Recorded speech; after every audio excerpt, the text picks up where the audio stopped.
Hey, shout out to the Montreal Gazette this morning on the Elias Macko Show, because Andy Rieg over the Gazette really did an exceptional series this week, an expose on how the city of Montreal has been dealing with the updated language laws, Bill 96, showing internal memos, internal emails, the rule book, the handbook that employees have to follow if they want to speak in a language other than French and deal with Anglo citizens.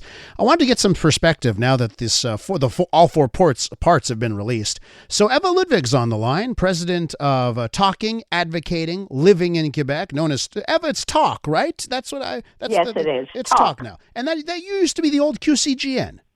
Yes. Fantastic. Yes. Okay. Well, I really do like the new name, by the way. I think Talk makes a lot of sense. So let me get your perspective. You read, along with everyone else, this series this week. What did you learn out of these last 4 days and these four pieces? Well, the guide that you referred to, as well as all the other internal city documents that were revealed, really fit a familiar, depressing pattern.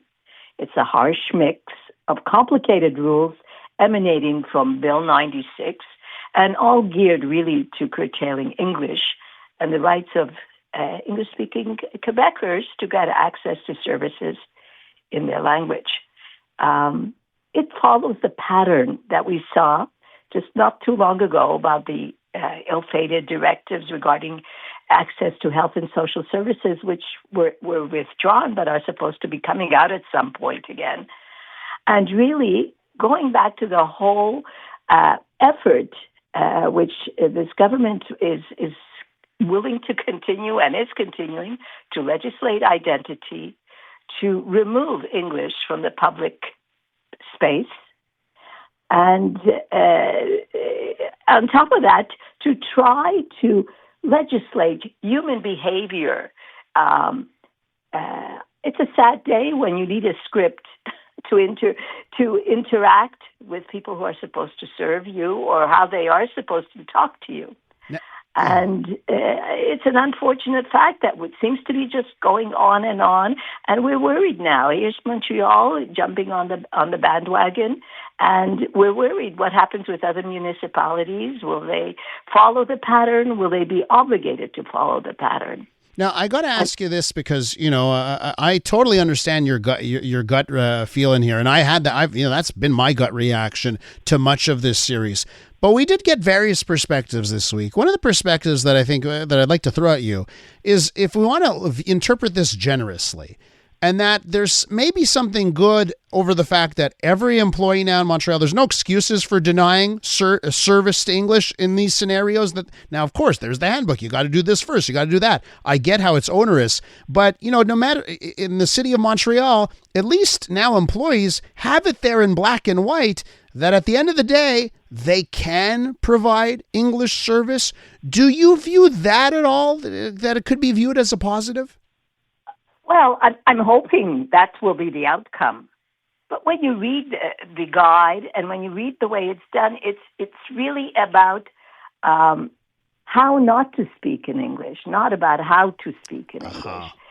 And that's the concern. It's not presented in perhaps the idea behind it was to be positive, but it's not presented in that way.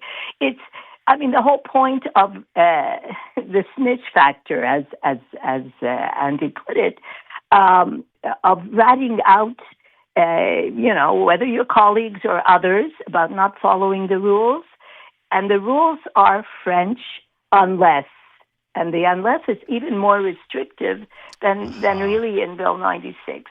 And what it does is it creates problems such as we've seen in the past little while when you try to legislate these things, as we saw this morning with in the last of the series, when a group wanted to have a room in a library and were refused because they were going to do it in English. Yes. The ultimate in ridiculousness, and it all really goes back to Bill 96 and the effort to control the use of English and really not to promote French. This is not the way to promote the French language. Does the series also give you perhaps some ideas on how to fight back? Because it's not lost to me. The example you talk about, the LGBT book club that tried to reserve a space, yes.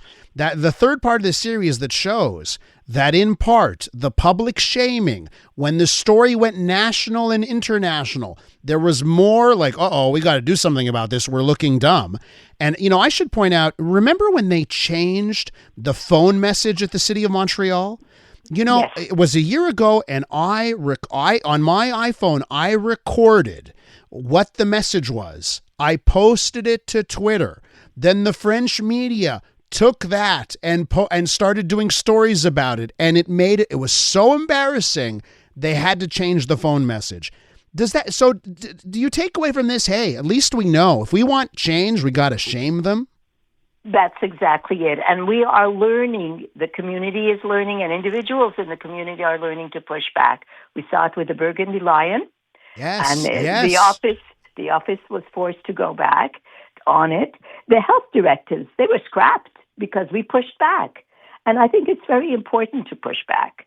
And as you say, we shame them, but we also speak up on behalf of citizens and others who, Montreal is a multilingual, cosmopolitan city where a large number of people speak multiple languages, and English in particular. And is this what we need in Montreal? No. This is why we have to push back, and at TALQ we do push back, and we encourage all English-speaking Quebecers to push back. And I love, to Eva, shame them. I got to tell you, I love that you brought up Burgundy Lion, right? Because there's all these, Burgundy Lion, go Habs, go Gate. You bring up the health rules, the LGBTQ book club. Maybe I should be asking you right now, are you getting tired of all this winning? Because it seems like we're winning these battles of late. Well, it's tiring to have to fight them, to tell you the truth. But an interesting thing, there's an article in the Journal de Montréal, surprisingly this morning, talking about pushback in Saguenay against Bill 96 and the obligations for small entrepreneurs, where the office goes in and makes all kinds of unreasonable demands on them.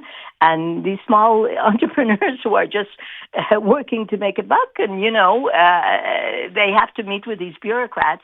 This is all the creation of Bill 96. Yeah. And until that is changed, we are going to continue to live that. And it does not look like it.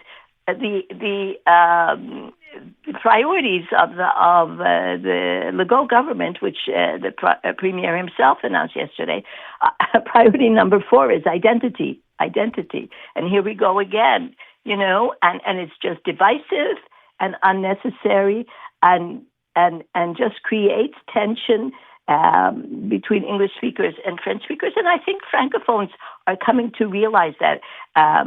Fair-minded Francophones are starting to realize that this is not the way to promote the French language. And let me be clear, at TALQ and by and large, English-speaker Quebecers understand the need to protect French in the North American environment, and we are not against the promotion of the French language. On the contrary, we want to participate in that.